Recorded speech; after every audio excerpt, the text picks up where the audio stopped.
Hi there, Silvio here, your English teacher. E hoje vamos para a nossa 28ª aula de Enjoy. Let's go?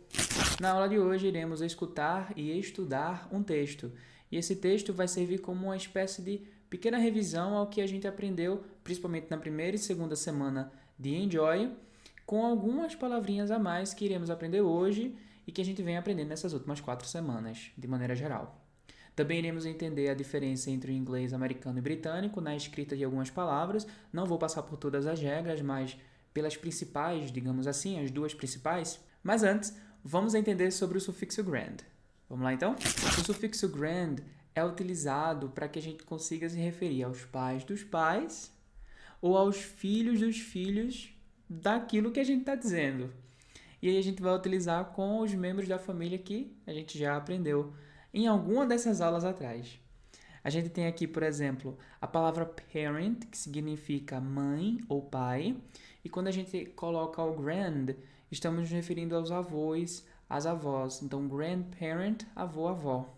E se a gente colocar o S aqui, ó, grandparents, estamos falando dos avós, certo? Os dois. Father, que significa pai. Grandfather, avô. Mother, que significa mãe. Grandmother, avó. Kid, que significa filho ou filha.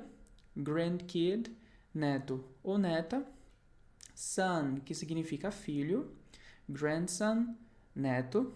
E daughter, que significa filha. Granddaughter, neta.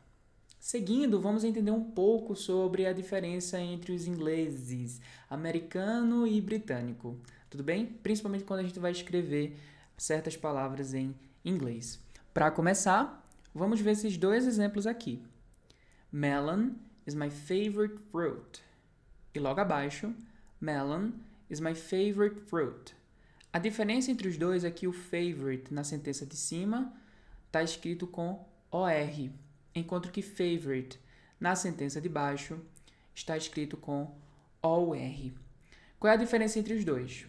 Na fala, apenas o sotaque mesmo que vai mudar, certo? Porque a pronúncia em si da palavra não muda. Porém, na escrita sim, o OR no meio de algumas palavras no inglês é usado no inglês americano, enquanto que no inglês americano, no britânico, é acrescido de U. Mais dois exemplos. Blue is a beautiful color. Blue is a beautiful color. Mesma coisa aqui, ó, color, que aí termina com OR, no inglês britânico termina com OR. Não existe apenas essas duas palavras, existem algumas outras que vão entrar nessa regra. Um exemplo é a palavra neighbor, que significa vizinho. E aí a gente vai ver essas palavras ao longo das aulas, ok? Uma outra forma da gente entender se essa palavra vem do inglês americano ou britânico é com o ER ou RE, principalmente no final das sentenças, no final das palavras, digo. Então a gente tem aqui o ER no finalzinho das palavras no inglês americano e o RE no final das palavras no inglês britânico. Então center, ER, center, RE, não muda a pronúncia continua a mesma. Theater, que significa teatro, theater, teatro, certo? Vai mudar, obviamente. O sotaque muda de acordo com o inglês que você está falando. Uma pessoa que fala inglês britânico vai ter, muito possivelmente, um sotaque de inglês britânico, um sotaque com o T mais presente. Algumas palavras são faladas de uma forma um pouquinho diferente, mas aí é estritamente por causa do sotaque, não necessariamente da palavra, tá certo? Fiber também, ó, é R com RE no inglês britânico. Liter, que é ER ou RE no inglês britânico. E o meter, metro, que é ER no inglês americano e RE no inglês britânico. Então a gente tem aqui, ó, centro, teatro, fibra, litro e metro. São palavras que terminam com RE ou ER, a depender do inglês que estamos falando, ok? Agora eu vou tocar um áudio e você preste bastante atenção, tá certo? Porque é a partir desse áudio que iremos revisar o que a gente vem vendo ao longo dessas últimas aulas, mas também iremos entender agora num contexto um pouco mais profundo, sem ser um diálogo como que algumas outras palavras podem ser inseridas. E a gente talvez vá conseguir entender pelo contexto o que elas significam. Tudo bem? Vamos lá então. My family. My grandmother is a teacher, and she is very kind. My grandfather is a doctor. He is tall and strong. My brother is funny and smart, and we are happy together. My friends are my family too. My best friends are Melissa and Jonas. Melissa is shy, but Jonas isn't. Jonas is a talkative person. E agora, vindo para a explicação, vamos entender o que foi falado nesse áudio que você acabou de escutar. Tudo bem? Começar pelo título. My Family. Minha família. E aqui, logo abaixo, no texto em si, eu quero que você entenda que as palavras que estão em negrito são palavras que até então nós não vimos. Tudo bem? Então, vou fazer a explicação pelo contexto e também darei a tradução para vocês, ok? Então, ó, my grandmother is a teacher and she is very kind. Então, minha avó é uma professora e ela é muito kind. A depender do contexto, a depender da sentença, significa tipo. A palavra tipo significa kind também em inglês, mas nesse contexto significa bondosa. É um adjetivo que significa bondosa. My grandmother is a teacher and she's very kind. Minha avó é uma professora e ela é muito bondosa. My grandfather is a doctor. He is tall and strong. Então, meu avô é um doutor, meu avô é um médico e ele é, não tem esse i, né? Ele é alto e forte, strong. My brother is funny and smart and we are happy together.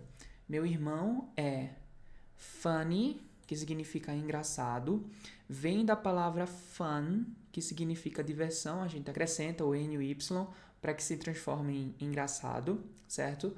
We are happy together, nós somos felizes together, juntos. Together significa juntos. My friends are my family too. E aqui esse too, a depender do contexto, ele pode ter a mesma ideia do really, do pretty, do so, do very, para dar ênfase às sentenças. Eu posso falar aqui, I am very tall, I am so tall, I am too tall. Pode servir como uma palavra que vai dar ênfase aos adjetivos. Mas no final das sentenças afirmativas, o to significa também. Nas próximas aulas iremos aprender um pouquinho sobre o to, sobre o also, sobre o either, que são formas da gente falar a palavra também em inglês. Mas, até então, entenda que no final da sentença afirmativa, o to significa também. My best friends are Melissa and Jonas. Então, meus melhores amigos são Melissa e Jonas. Melissa is shy. Melissa é tímida. But Jonas isn't. Mas Jonas não é. Jonas is a talkative person. Então, Jonas é uma pessoa que curte falar. É um falador. Pelo menos aqui no Nordeste, um falador é uma pessoa que fala, mente muito. É uma pessoa que gosta de mentir. É um falador. Mas, nesse sentido aqui, de falador, é uma pessoa que gosta de conversar. Uma pessoa que conversa muito. É meio que a junção de duas palavras em inglês. Talk, que significa conversa, conversar. E active, sem o Czinho, né? Active, digamos assim, que significa ativo, conversativa, digamos, certo? Ele é uma pessoa que gosta de conversar. A palavra talk e a palavra active, que é basicamente essa palavra aqui com o AC, A-C-T-I-V-E, active, nós iremos aprender também nas próximas aulas, ok?